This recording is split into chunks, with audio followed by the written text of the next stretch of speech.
It's a beautiful autumn morning.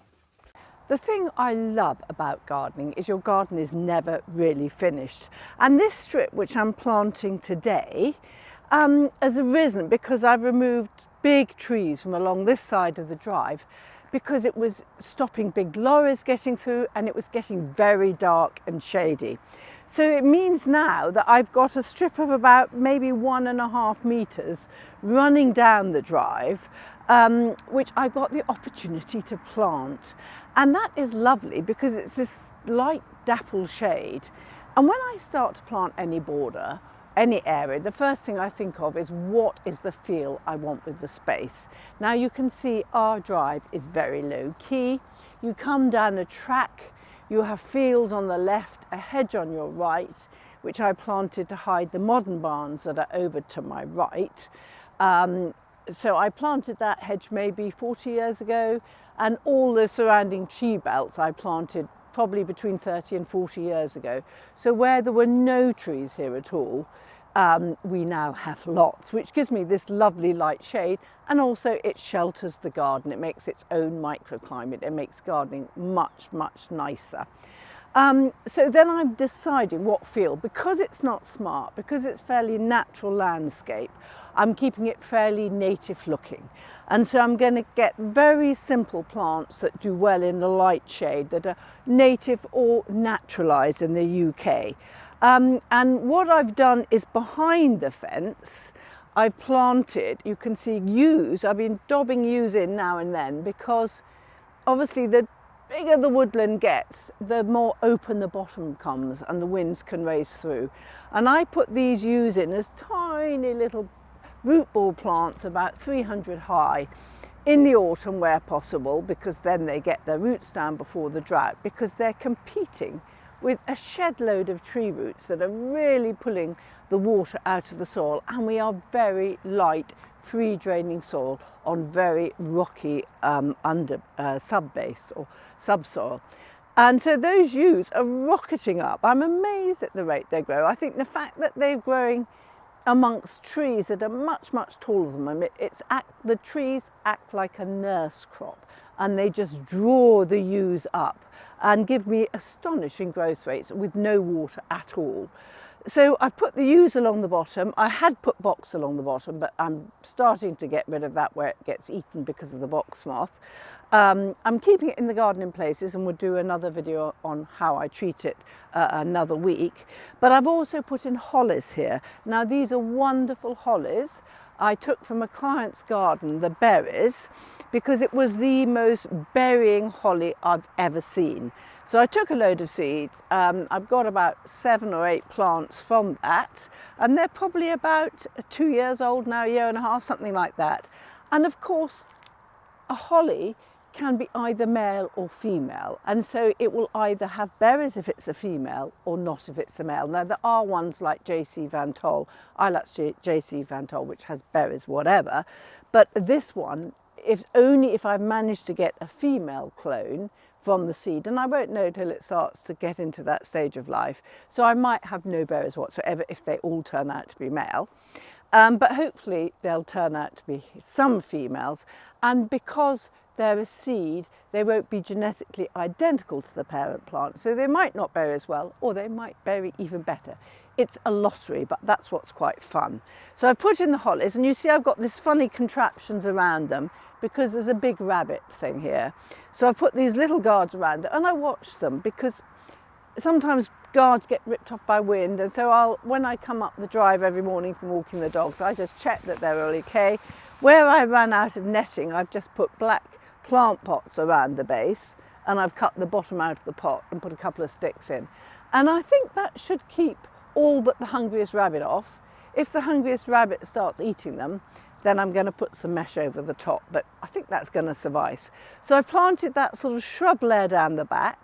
I've put in a couple of amelanchias I removed from the yard, and we'll talk about that another time.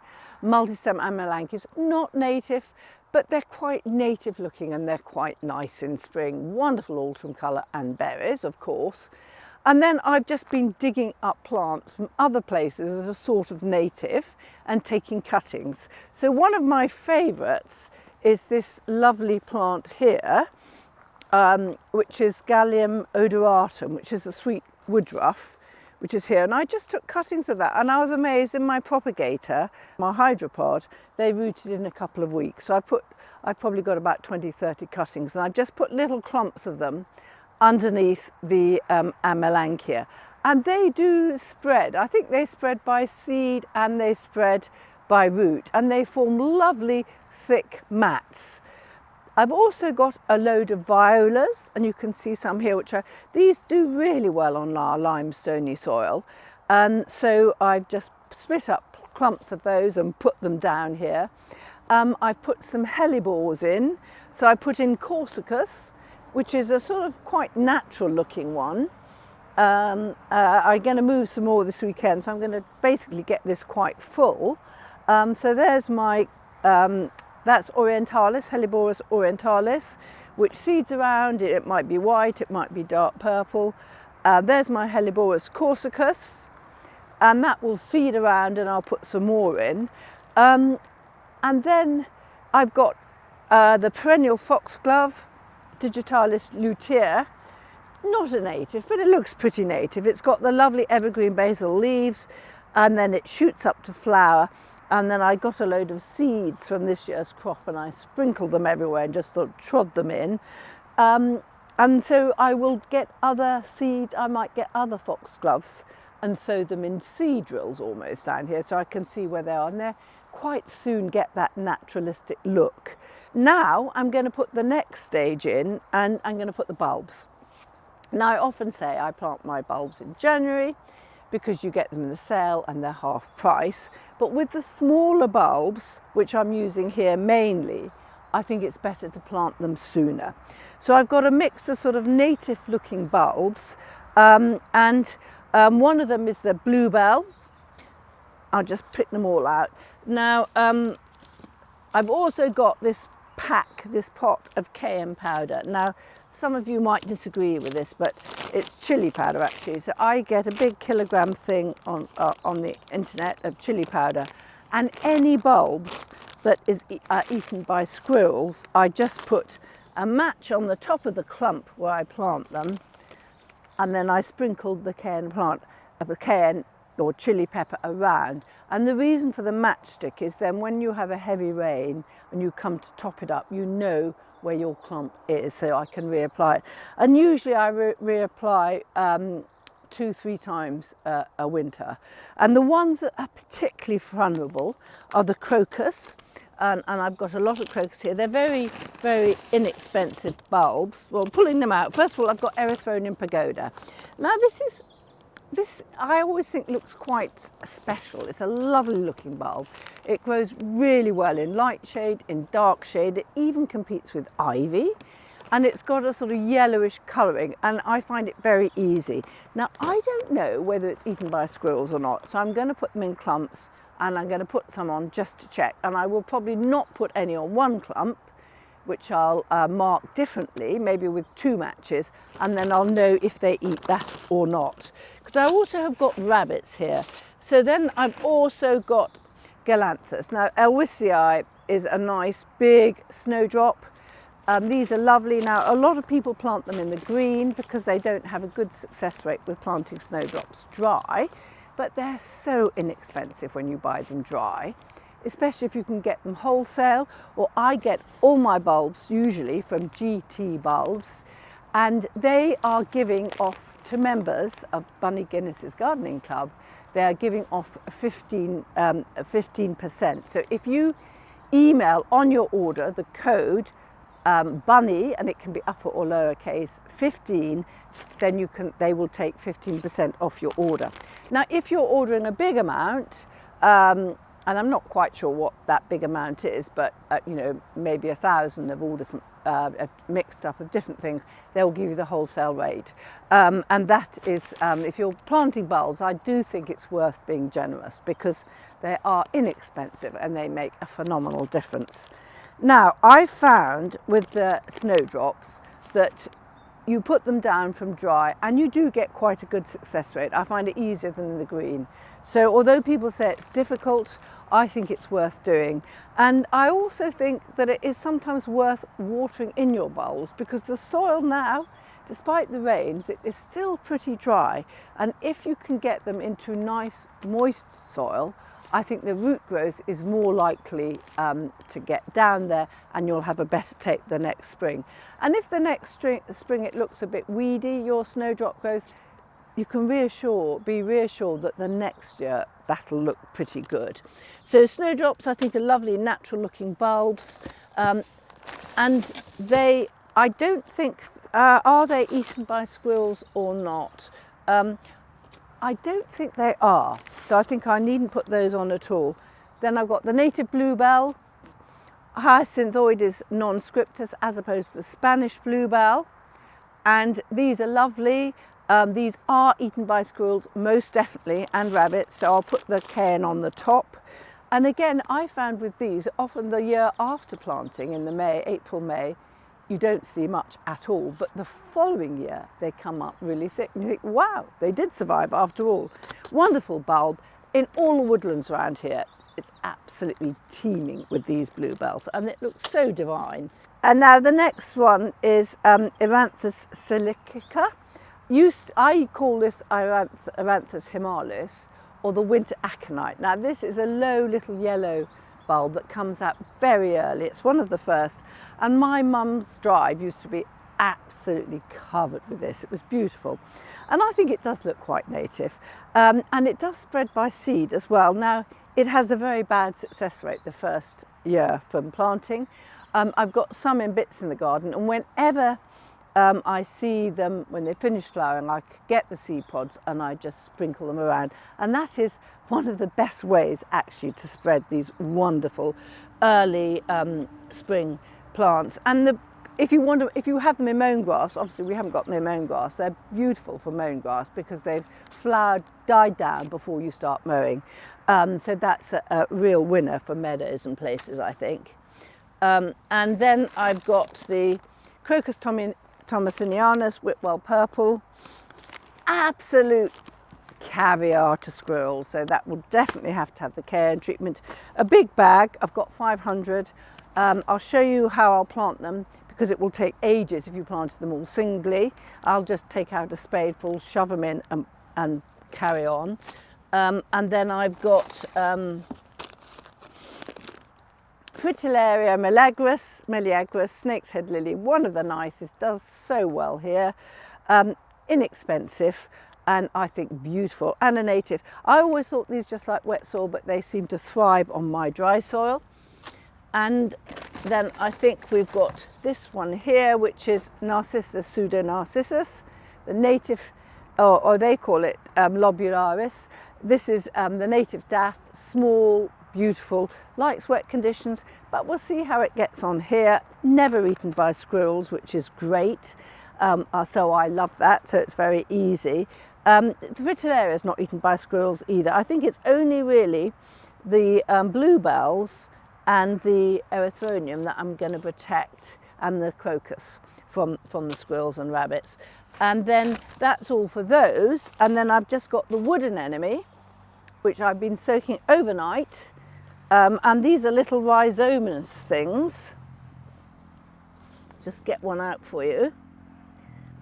So they're funny little rhizomes, and they're totally beautiful when they flower. You might not think so looking at this.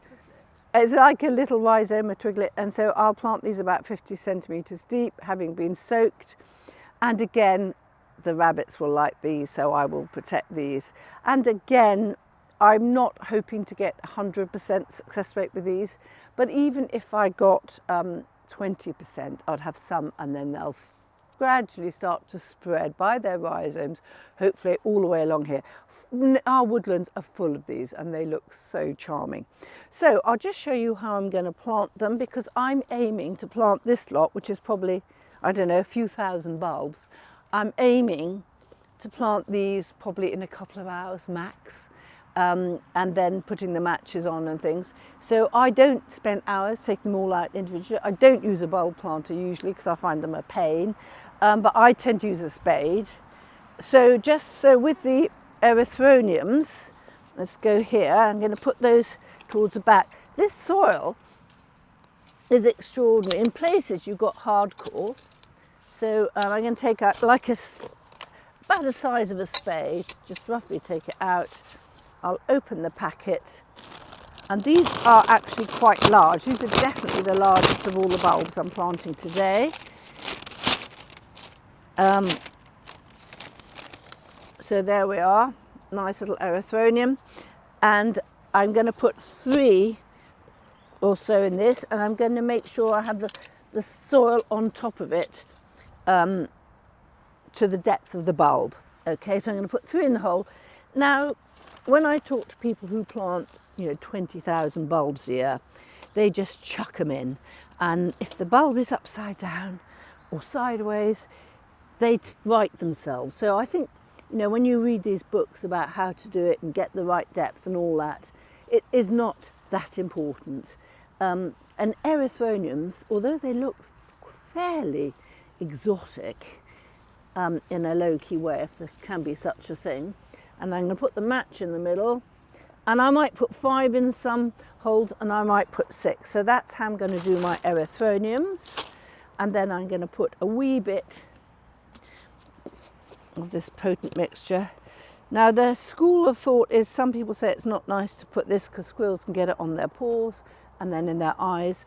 But I'm afraid I want my bulbs. I've probably been a bit over generous there. And I've avoided the worm that was there, obviously.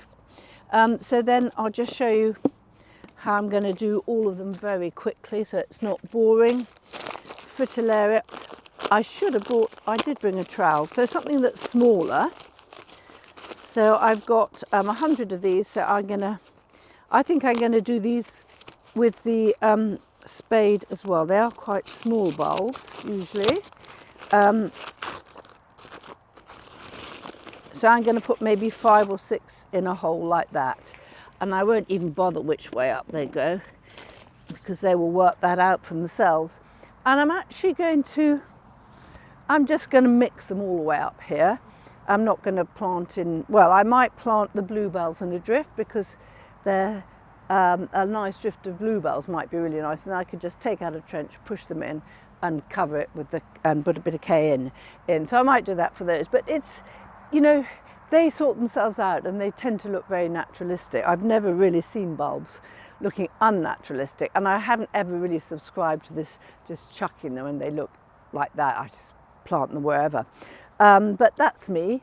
Your way might be better than mine. So I'll pop these in here. So again, fritillarias, not beloved by squirrels. You're okay there. Small bulbs, so I needn't make it so deep. Chuck them in. And they'll be fine.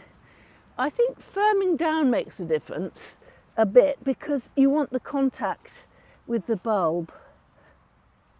So I do need to know that when I come to plant my others, where I've planted and where I haven't. Now obviously I'll work my way along here so I will know anyway, but just because I'm showing you, it's one on its own, so I'm going to do it like that so I know that I don't put something else on there. And then the crocus are tiny, so again I'll do the same approach with the crocus. I'll put maybe 10 in a spadeful, a good crocus bulb depth below, I'll just chuck them in. The wood anemone, I'll just take out a little trench and put them in like that. Bluebells, I've mentioned. Snowdrops too. I might water the snowdrops and the narcissus because it is quite dry. But anyway, so I'll have done this, hopefully in an hour and a half, 2 hours, something like that. And then next spring, this will really come to life. And slowly, I'll add other plants in as well. And I just want it to look quite natural. I'm not even edging the drive. You know, I could edge it, but I think if the bit of gravel goes over it, so what, the bulbs grow out of the gravel and the plants creep over the gravel. I want a very natural looking approach, which, as you can see, is not very grand, and there's no point in me trying to be grand.